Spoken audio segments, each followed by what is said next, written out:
ஸ்ரீ சச்சிதானந்த தீர்த்த மகா சுவாமிகள் ஜூலை 9ஆம் தேதி கோவை வருகை.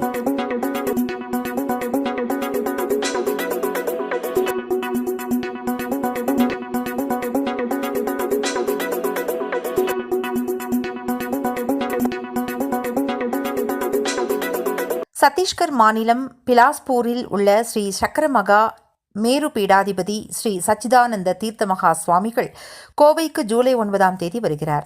இதுகுறித்து கோதண்டராமர் திருக்கோயில் கமிட்டி தலைவர் NV நாகசுப்பிரமணியம், செயலர் விஸ்வநாதன், நிர்வாகிகள் குரு, சிவகுமார் ஆகியோர் கோவையில் செய்தியாளர்களிடம் சனிக்கிழமை கூறியதாவது: இந்த ஆண்டுக்கான சாதுர் மாசிய விரத மகோத்சவத்தை முன்னிட்டு கோவைக்கு வரும் 9ஆம் தேதி வருகை தரும் ஸ்ரீ சச்சிதானந்த தீர்த்த மகா சுவாமிகள் ஜூலை 10ஆம் தேதி முதல் செப்டம்பர் 7ஆம் தேதி வரை 65 நாட்களுக்கு கோவை ராம்நகரில் உள்ள ஸ்ரீ கோதண்ட ராமர் கோயிலில் தங்கி தினசரி வியாச பூஜையுடன் கூடிய விரத பூஜைகளை நடத்த இருக்கிறார். இதையடுத்து தினசரி காலை மாலை நேரங்களில் சுவாமிகளால் பூஜைகள், வேத சொற்பொழிவுகள், கர்நாடக இசை கச்சேரிகள், சிறப்பு யாகங்கள் நடைபெற உள்ளன. சுவாமிகளின் வருகையை ஒட்டி அவருக்கு பக்தர்கள் சார்பில் பெரிய அளவிலான வரவேற்பு அளிக்க ஏற்பாடு செய்யப்பட்டுள்ளது. பூஜைகளுக்காக பழம், காய்கறி, மலர்கள், திரவியங்கள், மளிகை பொருட்கள் போன்றவற்றை தானமாக வழங்க விரும்புபவர்கள் கோயில் நிர்வாகத்தை தொடர்பு கொள்ளலாம் என்றனர். நான் ராமர் கோயில் தலைவராக இருக்கேன்.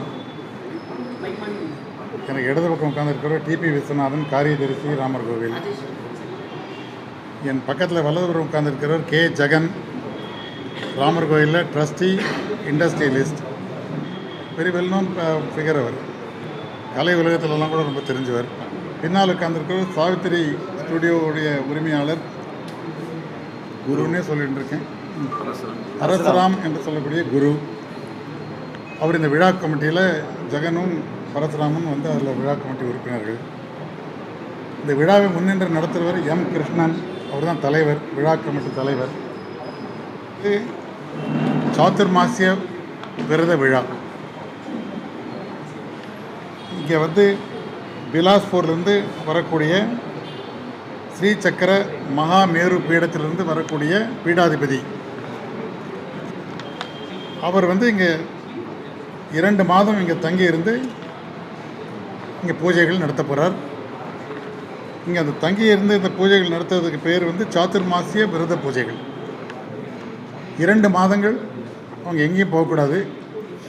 எங்கே தங்கியிருக்காங்களோ அந்த 2 மாதம் இங்கே ஒரே இடத்துல தான் தங்கணும். நமது கோவிலே 2 மாதங்கள் தங்கி பூஜைகள் நடத்துவார். முக்கியமாக அவர் நடத்தக்கூடிய பூஜை மகா மேரு பூஜைகள். இந்த பூஜைகள் நடத்துறது லோகக்ஷேமத்துக்காகவும் உலகத்தில் எல்லோருடைய நன்மையும் கருதி செய்யக்கூடிய பூஜை. இண்டிவிஜுவல் தனிப்பட்ட முறையில் யாருக்காகவும் இல்லை, உலகத்தில் இருக்கக்கூடிய அவ்வளவு பேருக்கும் நல்ல நன்மை அடையணும், லோகா சமஸ்தா சிக்கனோ பவந்து அப்படிங்கிற பிரின்சிபலில் உலகத்துக்கே நன்மை ஏற்படணும். அதான் பார்த்தீங்கன்னா எல்லா இடத்துலையும் உலகத்தில் ஒரே சண்டையும் சச்சரவுமாக இருக்குது. அதெல்லாம் தீரணுங்கிறதுக்காக தான் இதோடைய கோரிக்கை. 10ஆம் தேதியிலிருந்து தொடர்ந்து பூஜைகள் நடக்கும். குரு பூர்ணிமா வியாச பூஜை ஆரம்பிக்கிறது. ஒவ்வொரு நாளும் ஒரு சங்கீத நிகழ்ச்சி தொடர்ந்து இருக்குது. இந்த விசேஷ காரியங்கள் என்னென்னலாம் இருக்குங்கிறத உங்கள்கிட்ட கொடுத்துருக்க இன்விடேஷனில் எல்லா கலைஞர்கள் பேரும் போட்டிருக்கோம். கடைசியில் இது முடிவடையக்கூடியது 7/9/2025 தேதி இது முடிவடையும். அன்றைக்கி இது கன்க்ளூட் ஆகுது, லாஸ்ட் டே.